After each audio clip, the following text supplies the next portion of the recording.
You won't see anything like this anywhere else. We'll tell you how to feed 5,000 soldiers in the middle of the ocean. Every single day, in the middle of the Pacific Ocean, one ship prepares more food than the restaurants of an entire city. 5,000 people, over 18,000 meals a day, breakfasts, lunches, dinners, and midnight snacks. Hundreds of kilograms of meat, thousands of eggs, tons of vegetables, and all of it aboard a floating airfield the length of a skyscraper. This is the USS Ronald Reagan, an American nuclear-powered aircraft carrier. A city at sea, a base for dozens of fighter jets, and a home for a crew the size of a military brigade. But today, this story isn't about its weapons or its air wing. It's about the kitchen, the part of the ship without which none of the rest would work. Because no matter how powerful the technology, how advanced the systems of navigation and defense, people remain people, and people need to eat every day, several times a day, without fail. Deep inside this steel giant, far below the flight deck, real heroes work around the clock. Cooks, bakers, storekeepers, food technicians, sanitation specialists. They're not featured in press releases or military reports, but they are the ones who keep the carrier alive, quite literally. The galley of the Ronald Reagan isn't just a kitchen. It's a fully autonomous food production complex, operating 24 hours a day. The ovens never stop. The stoves never cool. The cold rooms, packed with supplies, shipped thousands of miles across the ocean, never rest. Every day, up to 2,000 liters of coffee are poured. More than 100 kilograms of bread are baked, and around 4,800 sailors pass through the serving lines. Pilots, engineers, medics, and commanding officers alike. It's a rhythm on which everything depends. Today, we'll follow that rhythm. We'll go behind the doors where cameras rarely go. We'll see hundreds of hands working in perfect sync to feed an entire fleet. We'll discover what's served at 5 a.m. and how the day ends when the only thing outside is the ocean itself. You'll hear stories from within. You'll see the numbers that defy belief. And you'll understand that in the heart of this floating fortress, where missions are planned and engines roar, there beats another heart entirely, the kitchen. While most of the crew still sleeps and the deck lies silent beneath the night sky, deep inside the ship, the day has already begun. 2:30 a.m. Lights flicker on in the main galley. Industrial mixers start to hum, ovens begin to heat, and refrigerators are checked one by one. The kitchen wakes before anyone else and goes to sleep long after everyone's done. Because between the sea and the sailor stands breakfast, and breakfast can never be late. The first to report are the night shift cooks. Each has their own station, bakery, hotline, prep area, or service control. Around 80 people make up the galley team, split across shifts and specialties. These aren't just cooks.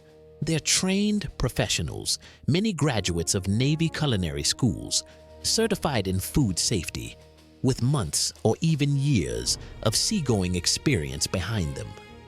Their day starts with routine precision, inventory checks, product unpacking, inspection, cleaning.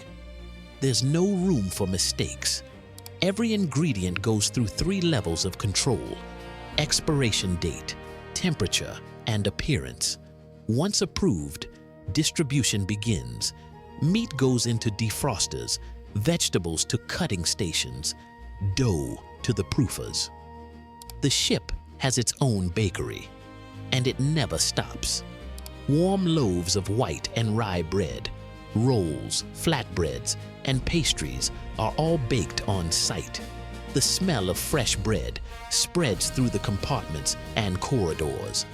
One of the few comforting scents aboard a steel warship. It's a reminder that even in the middle of military routine, there's still something human, something home-like. By 4 a.m., pots of oatmeal are already simmering. Eggs are frying by the hundreds. Bacon, sausages, and fresh vegetables are prepped at full speed. There's no time for improvisation. Time itself dictates the tempo. Everything follows a precise script. Each dish must be ready at an exact hour. Temperature perfect. Portion measured. Sauce in place. Any deviation isn't a small error. It's a system failure. Because if a pilot misses a flight briefing because breakfast wasn't ready, that's not a kitchen problem anymore. That's an operational risk. 5 a.m. The mess hall doors open. The first to arrive are the officers and watchstanders. Those coming off the night shift. They're tired, but not yet relaxed. For them, breakfast isn't just a meal, it's a pause. A quiet moment before sleep. Coffee flows non-stop. Strong, rich, dark. Someone grabs toast with jam. Another takes oatmeal with banana. Someone else asks for eggs and tea only. Everyone has their own routine, and the cooks have theirs. Serve fast, serve right, stay steady. 30 minutes later, the main flow begins. The aft mess runs like clockwork. Several serving lines, 2 or 3 duplicate stations to avoid queues. The menu is Navy tradition, tested by decades. Made-to-order omelets with assorted fillings, fried potatoes, sausages and bacon, cereal and granola with milk, fresh fruit, apples, oranges, bananas, berries. Everything's made on a massive scale, yet handled with almost home-style care. Special attention is paid to dietary needs. On the Ronald Reagan, everything is accounted for. Allergies, religious preferences, athletes who require special nutrition, and those on specific diets. There are even vegetarian options. Not many, but enough. And anyone who makes a request gets their plate. Not as a compromise, but as a sign of respect. And all of this happens every single morning without fail. Because by 7 a.m., the watches change. And if even one sailor goes hungry, the ship feels it. The USS Ronald Reagan cannot stop, and neither can its kitchen. As the last omelet leaves the tray and the coffee stations run dry, the galley crew of the Ronald Reagan doesn't stop for a break. Quite the opposite. The next phase begins. 7:30 a.m. Breakfast is over, and all focus shifts to lunch. The biggest and most important meal of the day. Lunch is what restores the sailor's strength mid-shift. It's not just calories, it's energy. The kitchen team splits into multiple groups. While one cleans and sanitizes every surface after breakfast, another starts heating pans, boiling water, and pinning up the new menu boards. Every dish has its own station. Every ingredient has its route. Every crew member has a role. The operation is overseen by senior culinary specialists, not just cooks, but food service officers with years of experience and the same level of clearance as combat officers. They monitor everything: product shelf life, temperature controls, team efficiency, compliance with standards, serving volumes. Even something as small as overcooked chicken or half-thawed meat isn't a minor issue. It's a potential system failure. When you're feeding 5,000 people, there's no such thing as a small mistake. Every flaw multiplies. The lunch menu is structured but varied. It always includes 2 main protein options: meat, chicken, beef, sometimes pork, fish, salmon, tuna, or cod, served at least twice a week. Sides include mashed potatoes, rice, pasta, corn, and roasted vegetables. Soup is mandatory, often seasonal. When the ship sails near the southern latitudes, it's a light chicken broth. Farther north, a hearty lentil or bean soup. Salads feature cabbage, carrots, and, when supply allows, greens like spinach or arugula. Everything that can survive long storage at sea is used to keep freshness in the mix. Surprisingly, the Ronald Reagan's galley isn't limited to American classics. International dishes appear regularly. Because variety fights monotony, fatigue, and homesickness, 3 cuisines show up most often: Italian, pasta with sauces, lasagna, meat ragu, parmesan, tomato marinara; Mexican, burritos, tacos, rice with beans, spiced chicken, tortillas; Asian, teriyaki chicken, stir-fried noodles, fried rice, soy sauce, ginger. Sometimes the galley even holds theme weeks: Asian, Mediterranean, or South American. Those days feel like holidays. Sailors talk about them days in advance, guessing what's coming, reminiscing about past favorites. It's a small spark of life, a taste of culture amid the sameness of the sea. The entire lunch takes about 4 hours to prepare. In that time, hundreds of kilograms of ingredients are prepped. More than 20 temperature sensors are checked across all cooking zones. Over 30 separate dishes and components reach the serving line. Meanwhile, the supply and refrigeration teams work in parallel. Provisions loaded in ports like Yokosuka, Busan, or San Diego are stored in specialized modular compartments: freezers, chillers, and dry pantries. Some items, like leafy greens, have a lifespan of only 5 to 7 days. And the cooks know precisely when each batch must be used. Serving starts about 30 minutes before lunch hour. Each tray is checked by a strict checklist: appearance, temperature, aroma, labeling. The process is as meticulous as a surgical procedure.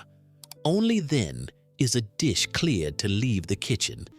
And at that moment, when everything's ready, the pots are full, the hot food steaming, the cold dishes crisp, the soup fragrant, the mess hall doors open, lunch begins. 11 a.m., the serving line opens, movement begins. The crew enters in waves, organized, steady, timed by sector to avoid crowding. Pilots, technicians, communications officers, weapons operators, even those who never cross paths on deck, end up shoulder to shoulder here. Because food is universal, lunch moves fast, but never rushed. The sailors know the rhythm. Everyone understands there's no time to waste, but no need to rush either. One tray holds pasta with chicken and cheese, another, fish and rice. Someone grabs everything. Someone just soup and bread. In the corner, a salad bar. Someone reaches for pepper. Someone smiles when they see the beef casserole, the one that tastes like home. Lunch isn't just food. It's a reset, a pause from tension, silence. For the first time all day, people can sit without tools in their hands, without a headset feeding commands into their ears. Just sit and eat. The kitchen crew doesn't stop, even now. Some monitor the serving stations, others clear dishes, others start washing trays right away, because once the first wave passes, the second follows, then the third. Service continues until 1:30 p.m. non-stop. Everything must remain hot, clean, and ready. During these hours, the galley runs like a precision machine. But look at the cooks' faces, and you'll see it's a living machine. There's fatigue, yes, but there's pride too, because they know they're not just making soup. They're part of the ship, an invisible but vital axis. 1:45 p.m., lunch ends. The kitchen pauses, but only for a heartbeat. The moment the line closes, the cleanup phase begins. Full disinfection, food waste sorting, reports, equipment scrubbing, inventory prep. Everything must be ready for the next cycle. But even between meals, the galley never really goes quiet. By 2 p.m., the snack stations open.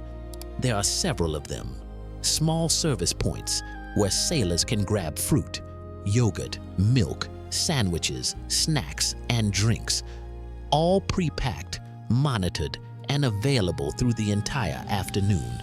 For those working overtime, for those just waking after a night shift, for those heading into the late watch. This isn't luxury. It's a safeguard, an energy safety net that keeps the crew running between meals. Because an aircraft carrier isn't a 9-to-5 job. Work never stops here, and neither does the food supply. While one cook wipes down a table, another starts kneading dough.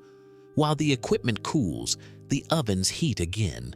While the sailors rest, the kitchen prepares for the next round. Evening is coming, and with it, dinner.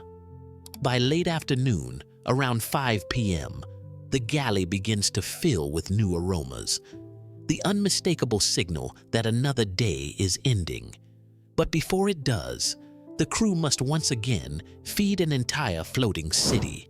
Even with its strict schedule, combat readiness, and technical precision, life aboard the USS Ronald Reagan still leaves room for tradition. Small islands of routine that make life more predictable and a little warmer. Amid hundreds of steel compartments, under the constant hum of engines and the endless sky, the crew finds ways to preserve rituals. Simple but essential. Every Friday is pizza night. It's not just a menu item. It's an event.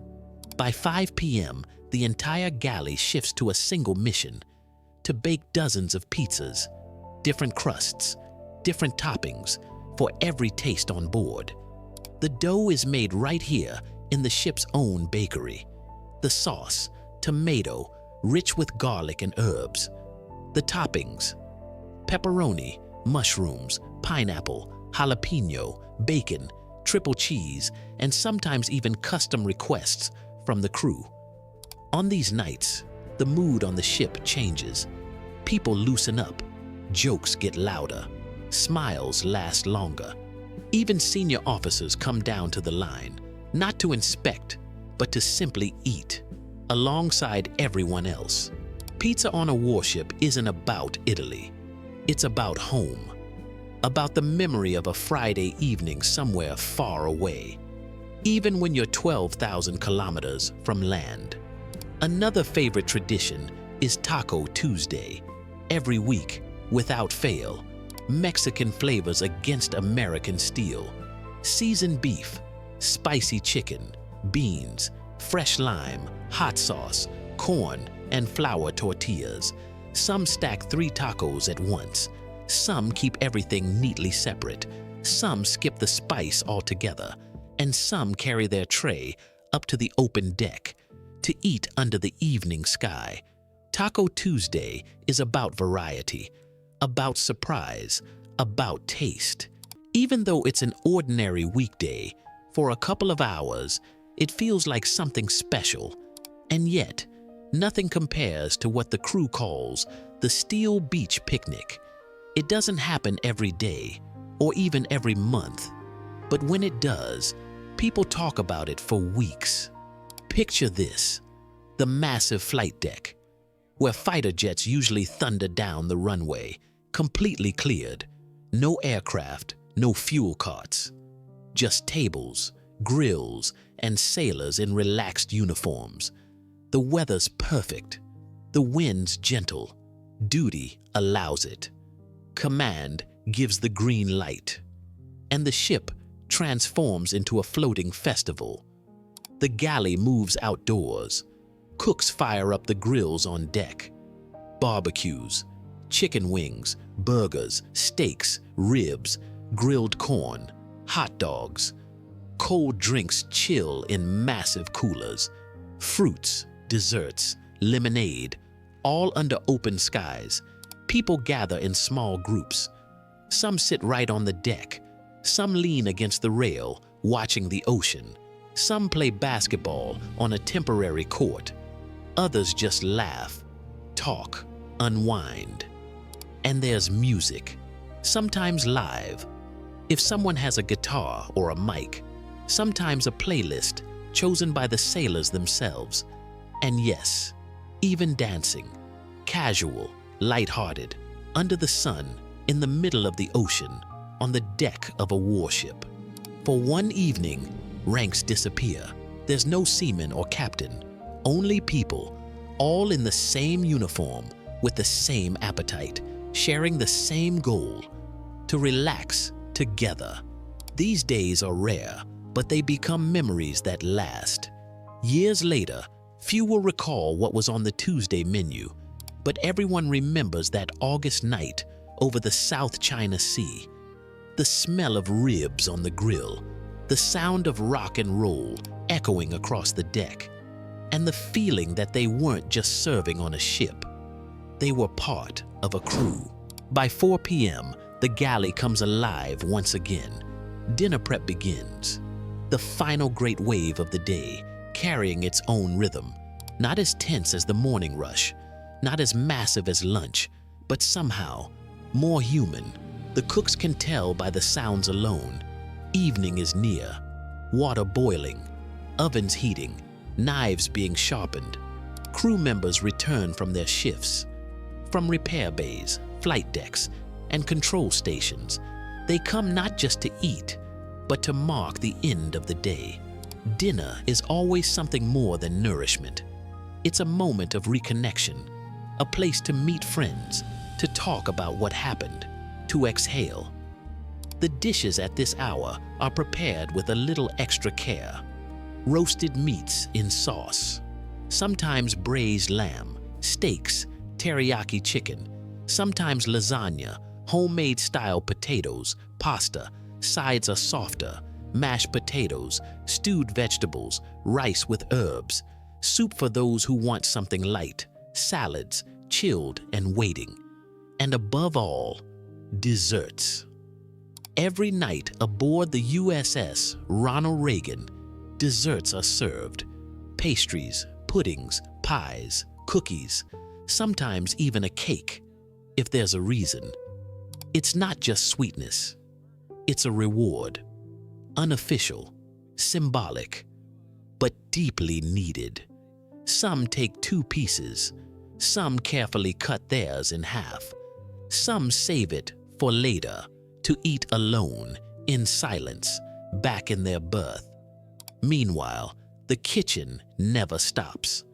After dinner comes cleaning, inventory checks, updating logistics tables, equipment tests, and prep for the next day.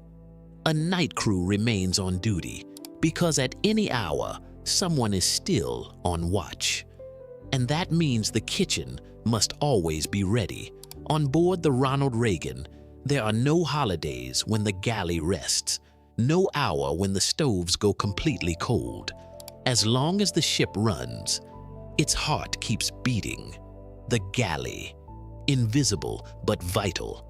It doesn't receive medals. Its people rarely appear on camera, but without them, no plane would launch, no mission would succeed, no sailor would endure. Because here, among the steam, the sizzling pans, the boiling water, and the smell of fresh bread, the ship's true strength is born. Not from titanium, not from turbines, but from someone who wakes at 3 a.m. to bake that bread. From someone who marinates the chicken, knowing how much it'll lift morale. From someone who, even thousands of miles from home, makes others feel remembered.